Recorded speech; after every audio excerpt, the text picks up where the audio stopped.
Hello दोस्तों, नमस्कार। स्वागत है एक बार फिर से आप सभी के अपने प्रिय चैनल पर। दोस्तों आपको बता दीजिए अभी की सबसे बड़ी खबर आ रही है दोस्तों, जहां पर काबुल एयरपोर्ट के बाहर बड़ा ही सीरियर ब्लास्ट। जी हाँ दोस्तों, अभी तक 3 बड़े बम ब्लास्ट हुए हैं दोस्तों। कई अमेरिकी नागरिकों समेत 40 लोगों की मौत की बड़ी खबर आ रही है दोस्तों। ये आंकड़े बढ़ भी सकते हैं। बड़ी खबर, बड़ी जानकारी देने वाले साथ ही आपको बताएंगे, जहाँ पर धमाके से पहले अमेरिका, ब्रिटेन समेत कई देशों ने कल सुबह ही दे दी थी हमले की बड़ी चेतावनी। फिर भी दोस्तों ये धमाका होने के बाद इतने लोगों की कैजुअलिटी सामने आई है। साथ ही आपको बताएंगे अगली खबर में, जहां पर चीन की नाक के नीचे ब्रिटिश और अमेरिकी युद्धपोत की लाइव फायर ड्रिल बताएंगे दोस्तों, जिसके बाद ड्रैगन की हालत खराब और ड्रैगन को दे दी गई है खुली चुनौती। जी हाँ दोस्तों, बताएंगे क्या ये खबर। साथ ही बताएंगे दोस्तों जहां पर काबुल एयरपोर्ट से एक बड़ी विचलित करने वाली खबर आ रही है दोस्तों, जहां पर उड़ान भरने के बाद इटली के विमान पर ताबड़तोड़ गोलियों से फायरिंग कर दी गई है दोस्तों। इसके बाद क्या हुआ विमान को लेकर, इसकी भी जानकारी देंगे दोस्तों। साथ ही बताएंगे जहां पर अब मोदी जी के बयान पर तालिबान का रिएक्शन आया है दोस्तों, जहां पर मोदी जी ने आतंक की सत्ता स्थायी कभी नहीं रहती वाले बयान पर तालिबान का आया रिएक्शन। बताएंगे दोस्तों क्या कहा तालिबानी ने। साथ ही दोस्तों बताएंगे जहां पर भारत और चीन के बीच 13वें दौर की सैन्य वार्ता कब होने वाली है दोस्तों, और क्या रहने वाला है बड़ा एजेंडा, इसकी भी पूरी जानकारी देंगे दोस्तों। साथ ही क्या 31 अगस्त के बाद भी देश छोड़ सकेंगे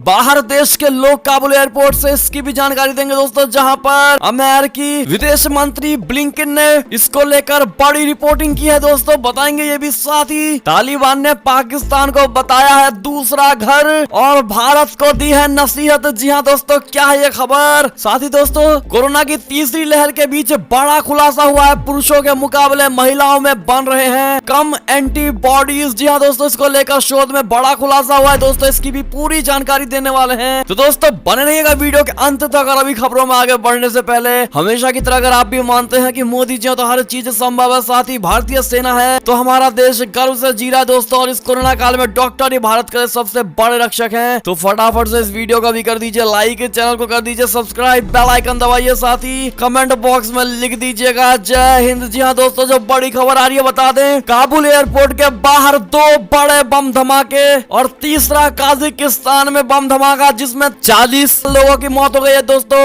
और ISIS ने ली है इस हमले की बड़ी जिम्मेदारी। तालिबानियों की तरफ से कहा गया है कि ISIS ने ये बड़ा हमला करवाया दोस्तों। आपको बता दें कि काबुल एयरपोर्ट के पास की जो बम धमाकों से जुड़ी खबर दोस्तों, जहाँ पर 2 आत्मघाती हमले हुए, इसकी पुष्टि पेंटागन के प्रवक्ता ने की है। साथ ही विदेशी मीडिया के मुताबिक दोनों हमलों में 40 लोगों की मौत हुई है दोस्तों, तो वहीं 120 लोग अब तक घायल हुए हैं दोस्तों। ये संख्याएं बढ़ भी सकती हैं आगे जाकर। इसके अलावा 3 अमेरिकी सैनिकों समेत के घायल होने की भी खबर है। हमले के पीछे आतंकी संगठन ISIS का हाथ होने की बात सामने आई है दोस्तों। बता दें कि अमेरिका, ऑस्ट्रेलिया और ब्रिटेन ने काबुल एयरपोर्ट पर बड़ा ही आतंकी हमले की आशंका पहले ही जता दी थी। साथ ही अपने नागरिकों को काबुल एयरपोर्ट से दूर रहने की चेतावनी भी दी थी दोस्तों। आपको बता दें कि आखिर ये धमाके का पूरा मामला क्या है दोस्तों। दरअसल अमेरिकी अधिकारियों ने बताया कि काबुल एयरपोर्ट के AB गेट के बाहर एक आत्मघाती हमलावर ने इस घटना को अंजाम दिया। बताया जा रहा कि हमलावर फायरिंग करते हुए आया और उसने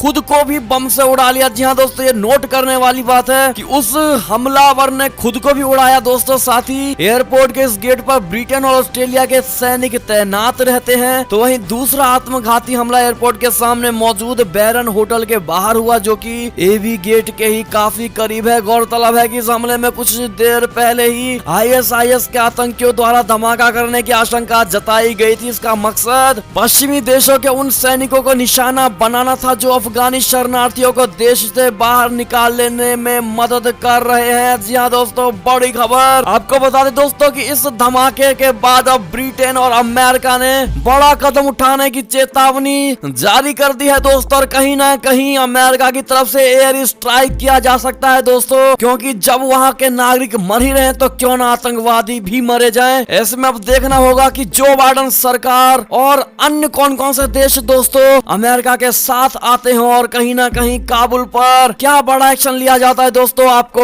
हर तरह की जानकारी देने वाले दोस्त। लेकिन ऐसे में अभी की जो बात है, जहां पर सूत्रों के हवाले से ये खबर आ रही है कि अमेरिका कहीं ना कहीं बड़ा सर्जिकल स्ट्राइक काबुल पर कर सकता सकता है दोस्तों और आतंकियों को तबाह कर सकता है। क्या कहेंगे दोस्तों, ऐसे में आप लोग कमेंट में सुझाव जरूर दीजिएगा दोस्तों। साथ ही जो लोग घायल है उनके अच्छे हेल्थ की कामना करते हुए दो बातें जरूर कह दीजिएगा दोस्तों। बात करें अगली बड़ी खबर की तो काबुल धमाके से इतना अगर चीन की बात करें तो चीन की नाक के नीचे ब्रिटिश और अमेरिकी युद्धपोतों की लाइव फायर ड्रिल, जिसके बाद ड्रैगन को दी गई है दोस्तों खुली चुनौती। बता दे दक्षिण चीन सागर में बढ़ते तनाव के बीच ब्रिटिश कैरियर स्ट्राइक ग्रुप यानी CHG के युद्धपोतों ने प्रशांत महासागर के द्वीप पर लाइव फायर ड्रिल किया है दोस्तों। इस ड्रिल में अमेरिकी नौसेना के एक्सपीडिशनरी स्ट्राइक ग्रुप 7 के जंगी जहाजों ने भी हिस्सा लिया है। इस अभ्यास में ब्रिटिश रॉयल नेवी का विमान वाहक पोत HMS क्वीन एलिजाबेथ भी शामिल था दोस्तों। British carrier strike group in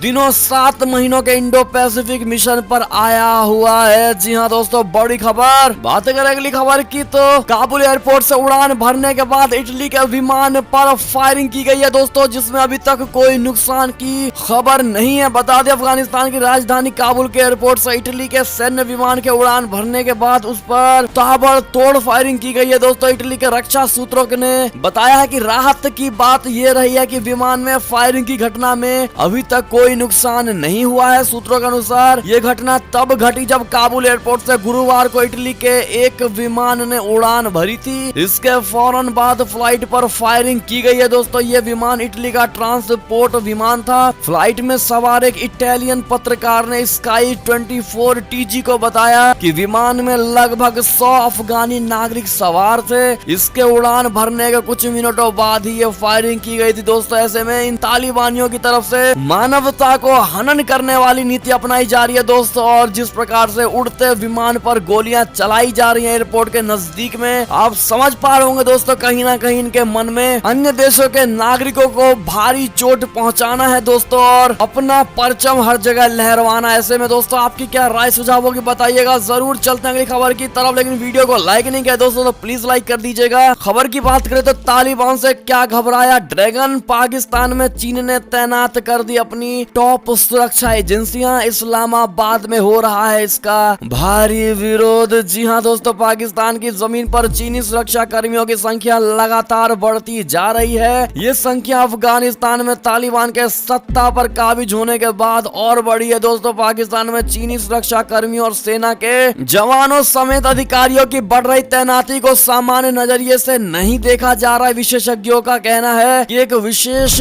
project की सुरक्षा के नाम पर चीन ने जिस तरीके से पाकिस्तान में अपनी टॉप सिक्योरिटी एजेंसियों को लगा रखा है, वो सुरक्षा के नाम पर न सिर्फ भारत की जासूसी करना चाहता है बल्कि पाकिस्तान से जुड़ने वाले समुद्री तटों से अपनी ताकत भी बढ़ाना चाह रहा है दोस्तों। ऐसे में बढ़ते हैं खबर की तरफ, जहां पर PM मोदी के बयान जो कि आतंक की सत्ता कभी स्थायी नहीं रहती, उस पर तालिबान का आया रिएक्शन। कहा जल्द भारत भी ये देखेगा। बता दें प्रधानमंत्री मोदी जी की ओर से पहले कहा गया था कि आतंक की सत्ता कभी रुकती नहीं है दोस्तों, वो तुरंत खत्म हो जाती है। इस बयान के बाद तालिबान को बड़ा ही कड़वा लगा दोस्तों। तालिबान के प्रमुख नेता शहाबुद्दीन दिलावर ने इसे चुनौती के रूप में लेते हुए दावा किया है कि उसका संगठन सफल रहेगा। PM मोदी की बात पर प्रतिक्रिया देते हुए दिलावर ने कहा कि भारत जल्द देखेगा कि तालिबान देश को ठीक तरीके से चला सकता है। जी हाँ दोस्तों, PM नरेंद्र मोदी ने सोमनाथ मंदिर से जुड़े कई विकास कार्यों का उद्घाटन और शिलान्यास करते हुए तालिबान का बिना जिक्र किए ये बात कही थी उन्होंने। जी हाँ दोस्तों, बता दें मोदी जी ने कहा था कि भगवान सोमनाथ का मंदिर भारत ही नहीं पूरे विश्व के लिए एक विश्वास है जो तोड़ने वाली शक्तियां हैं, जो आतंक के बलबूते सामर्थ्य खड़ा करने वाली सोच है। वो किसी कालखंड में कुछ समय के लिए भले ही हावी हो जाए लेकिन उसका अस्तित्व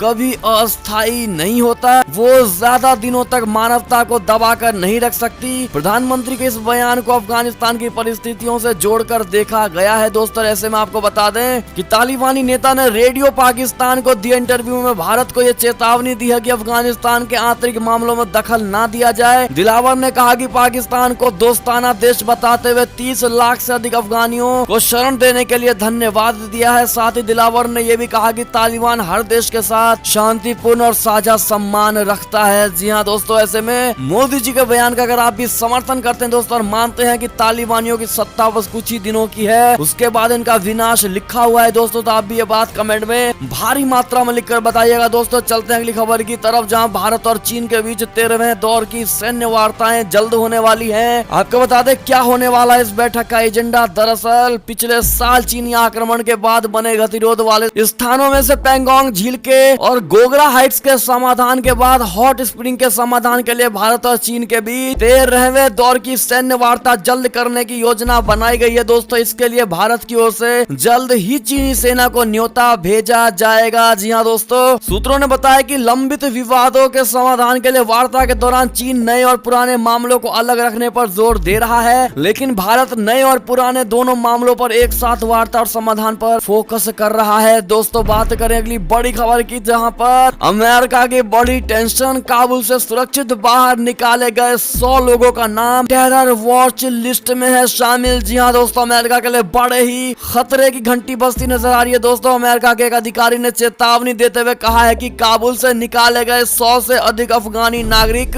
खुफिया एजेंसी की आतंकी निगरानी सूची में लिस्टेड हैं। इस बात की जानकारी मिली है कि कतर से आए एक यात्री के ISIS से संबंध भी। अमेरिकी सरकार के एक अधिकारी ने डिफेंस वन को बताया कि अफगानिस्तान से आए लोगों की रक्षा विभाग की स्वचालित बायोमेट्रिक पहचान प्रणाली द्वारा जांच की गई है। इसमें से कुछ लोग खुफिया एजेंसी की निगरानी सूची के डाटा से मेल खाते हुए देखे गए हैं। दोस्तों जैसे ये ISI के मिले हुए लोग बताए जा रहे हैं। दोस्तों ऐसे में अमेरिका के लिए अब बड़े ही चिंता का विषय बन गया है, क्योंकि ये सभी अमेरिका पहुंच चुके हैं। दोस्तों वैसे में इनकी फिर से तलाशी की जा रही है। दोस्तों बात करें अगली बड़ी खबर की, जहां पर तालिबान ने नहीं मानी जो बाइडेन की जरूरी बातें, ऑस्ट्रेलिया के शख्स को बुरी तरह पीटा गया है। दोस्तों बता दें हामिद करजई एयरपोर्ट जाते समय एक ऑस्ट्रेलियाई नागरिक को तालिबान के द्वारा बुरी तरह से पीटा गया है। दोस्तों ज्ञात हो कि अमेरिका के राष्ट्रपति ने साफ शब्दों में कहा है कि नागरिकों को देश छोड़ने में कोई परेशानी ना हो। वो ऑस्ट्रेलियन नागरिक जून महीने तक ऑस्ट्रेलिया में ही था। उसके बाद वो अपने बीमार रिश्तेदार से मिलने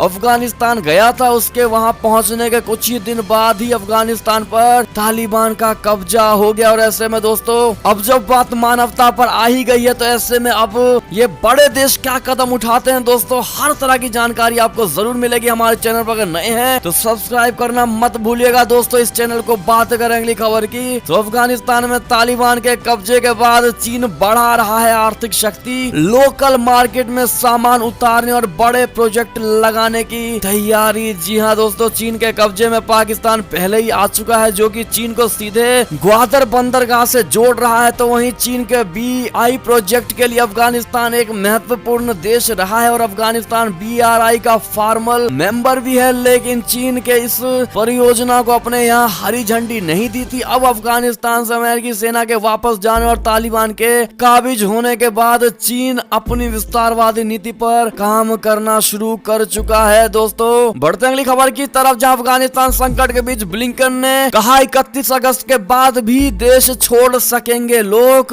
अमेरिका करेगा उनकी पूरी मदद। जी हाँ दोस्तों, बता दें अमेरिकी विदेश मंत्री एंटनी ब्लिंकन ने कहा कि सैन्य निकासी प्रयास समाप्त होने के बाद भी लोग देश छोड़ने में सक्षम होंगे। ये प्रयास 31 अगस्त को समाप्त नहीं होगा, ये तब तक जारी रहेगा जब तक अफगानिस्तान से बाहर निकलने के इच्छुक लोगों को बाहर निकलने में मदद मिलती है। ऐसे में दोस्तों अब देखना होगा कि तालिबान अमेरिका के इस बयान के बाद क्या पलटवार करता है। दोस्तों साथ ही अगली खबर की बात करें तो तालिबान ने टोलो न्यूज के रिपोर्टर और कैमरामैन को बुरी तरह पीटा है। दोस्तों और काबुल में बेरोजगारी पर कर रहे थे ये रिपोर्टिंग। आपको बता दें तालिबान ने अफगानिस्तान के प्रमुख मीडिया संस्थान टोलो न्यूज के पत्रकार की जमकर पिटाई की है। इसके अलावा उनके कैमरामैन को भी पीटा गया है। काबुल में बेरोजगारी और गरीबी को लेकर रिपोर्टिंग कर रहे GR याद पर तालिबानियों ने हमला किया और उनके पास मौजूद मोबाइल और कैमरा भी छीन लिया। इसके अलावा कैमरामैन की भी बुरी तरह से पिटाई की गई। हालांकि इस मामले को लेकर शुरुआत में कुछ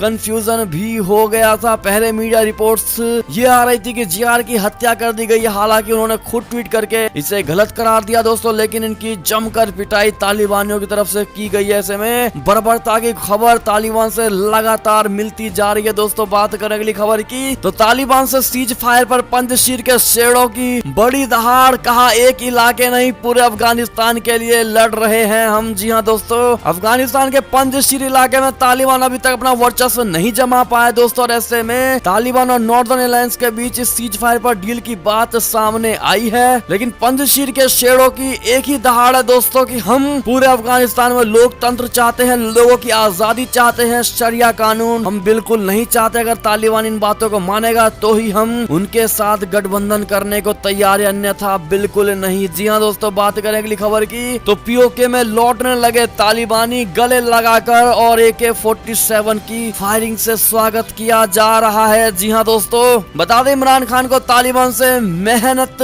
ताने के रूप में कश्मीर चाहिए, लेकिन पते की बात तो यह है कि तालिबान अपने कश्मीर नीति का पहले ही खुलासा कर चुका है और इसे भारत का घरेलू मामला बताकर उससे दूर रहने का ऐलान भी कर चुका है। तो वहीं पीओके में आतंकवादियों का माला पहनाकर AK-47 की सलामी देकर ऐसे स्वागत किया गया मानो वो हज करके लौटे हों। अब ऐसे में दोस्तों पाकिस्तान अब अपने ये ख्वाब तालिबानियों को लेकर देख रहा है कि कहीं तालिबानी इनको पाकिस्तान को कश्मीर छुड़ा कर देंगे। जी हाँ दोस्तों, इस पर आपकी क्या राय सुझाव होगी कमेंट में जरूर बताइएगा दोस्तों कश्मीर को लेकर। साथ ही अगली खबर की बात करें तो ब्रेकिंग न्यूज, जहां तालिबान ने 140 सिखों को भारत आने से रोक दिया है। काबुल एयरपोर्ट पर अभी तक नहीं पहुंचने दिया गया है इनको। जी हाँ दोस्तों, साथ ही अगली खबर की बात करें तो आतंकियों के रहम पर अफगानिस्तान से खबर, तालिबान ने पूर्व राष्ट्रपति करजई और अब्दुल्ला को नजरबंद कर दिया है। दोस्तों बड़ी खबर, अफगानिस्तान में तालिबान का राज कायम होने के बाद से उथल पुथल मची हुई है और ऐसे में ये बड़ी खबर आ रही है दोस्तों, जहां पर अमेरिकी मीडिया ग्रुप CNN ने सूत्रों के हवाले से दावा किया है कि तालिबान ने पूर्व अफगानी राष्ट्रपति हामिद करजई और विपक्ष के पूर्व मुखिया अब्दुल्ला से सारी सुरक्षाएं छीन ली है और उन्हें घर में नजरबंद कर दिया है। दोस्तों बात करें अगली खबर की तो तालिबान के बहाने पुतिन को साधने में जुटे हैं इमरान खान, पाकिस्तान आने का दिया है इनको न्योता। जी हाँ दोस्तों, अगली खबर की बात करें तो भारतवंशी परिवार अमेरिका में सबसे समृद्ध है दोस्तों, 79% भारतीय अमेरिकी ग्रेजुएट। जी हाँ दोस्तों, ये बड़ा दावा किया गया अमेरिकी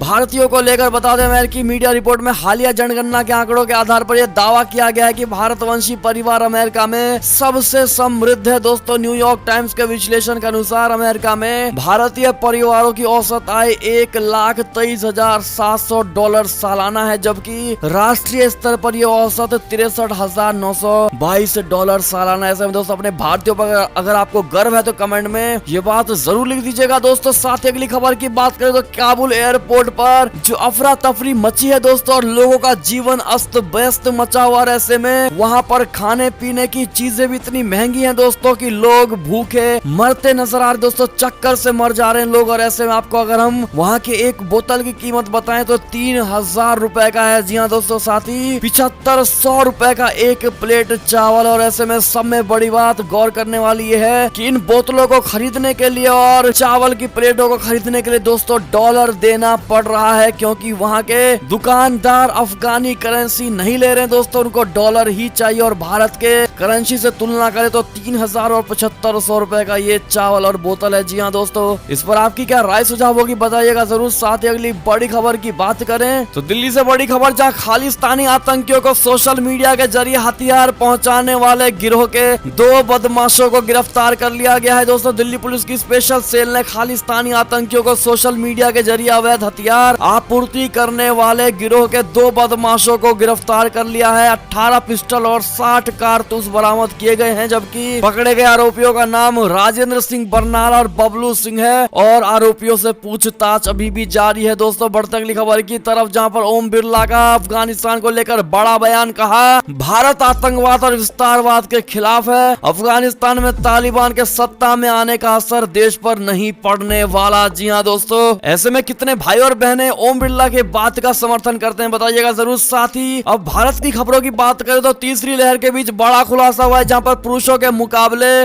महिलाओं में कम बन रही है एंटीबॉडीज। जी हाँ दोस्तों, उत्तर प्रदेश में कोरोना की तीसरी लहर को लेकर मुख्यमंत्री योगी आदित्यनाथ ने लोगों को सतर्क रहने की सलाह दी और इसी बीच KGMU में की गई रिसर्च में यह पाया गया है कि पुरुष के मुकाबले महिलाओं में एंटीबॉडीज कम डेवलप हो रही हैं। दोस्तों किंग जॉर्ज मेडिकल कॉलेज के कुलपति विपिन पुरी का कहना है कि अभी खतरा टला नहीं है, 1 से 2 साल तक ये बीमारी हमारे बीच से जाने वाली नहीं है। दोस्तों ऐसे में ये बड़ी खबर। साथ ही चलता अगली खबर की तरफ दोस्तों, जहां पर आगरा से बड़े ही दिल दहलाने वाली खबर आ रही है। जहरीली शराब पीने से 4 और लोगों की मौत हो गई। दोस्तों टोटल 14 पहुंची मरते हुए लोगों की संख्या, जिसके बाद 9 मुकदमे इसको लेकर पर दर्ज कर लिया गया है। दोस्तों आगरा में जहरीली शराब पीने से 4 और लोगों की मौत हो गई है, कुल 14 लोगों की मौत। गुरुवार को गढ़ी, जहानगढ़ी, गजेंद्र और मेहरमपुर में लोगों की मौत हुई है। दोस्तों ऐसे में बड़ी खबर, पुलिस ने ठेकेदार, सेल्समैन और गाँव में शराब बेचने वालों को नामजद कर लिया है। दोस्तों बड़ा ही दिल दहलाने वाली ये खबर, इस पर आपकी क्या प्रतिक्रिया होगी दोस्तों? उन जहरीली शराब बेचने वालों के लिए भी और जो अंधे होकर के दोस्तों शराब का सेवन भी करते हैं उनके लिए जरूर बताइएगा दोस्तों, जो बिल्कुल भी केयर नहीं करते। चलते अगली बड़ी खबर की तरफ, जहां पर पंजाब से खबर, 3 सितंबर को विधानसभा का विशेष सत्र लागू होने वाला है, जहां उपराष्ट्रपति, राज्यपाल और मनमोहन सिंह होंगे इसमें आमंत्रित। जी हाँ दोस्तों, बढ़ते अगली खबर की तरफ, जहां पर कैप्टन अमरिंदर सिंह का बड़ा फैसला, किसान आंदोलन के दौरान मारे गए किसानों के वारिसों को मिलेगी सरकारी नौकरी, पंजाब कैबिनेट ने दी है ये बड़ी मंजूरी। जी हाँ दोस्तों, अगली खबर की बात करें तो अब केवल 71 दिन बचे हैं ममता बनर्जी की कुर्सी बचाने को, फिर चुनाव आयोग पहुंची तृणमूल कांग्रेस। जी हाँ दोस्तों, पश्चिम बंगाल में प्रचंड बहुमत के साथ सत्ता में काबिज हुई ममता बनर्जी के लिए कुर्सी की चिंता बरकरार है। यदि अगले 71 दिनों में ये विधायक नहीं बनी तो मुख्यमंत्री पद से इस्तीफा देना होगा, और यही वजह है कि तृणमूल कांग्रेस ने गुरुवार को एक बार फिर चुनाव आयोग जाकर ये अपील की है कि राज्य में जल्द से जल्द उपचुनाव करवाया जाए। ममता बनर्जी को मुख्यमंत्री बने रहने के लिए 5 नवंबर तक का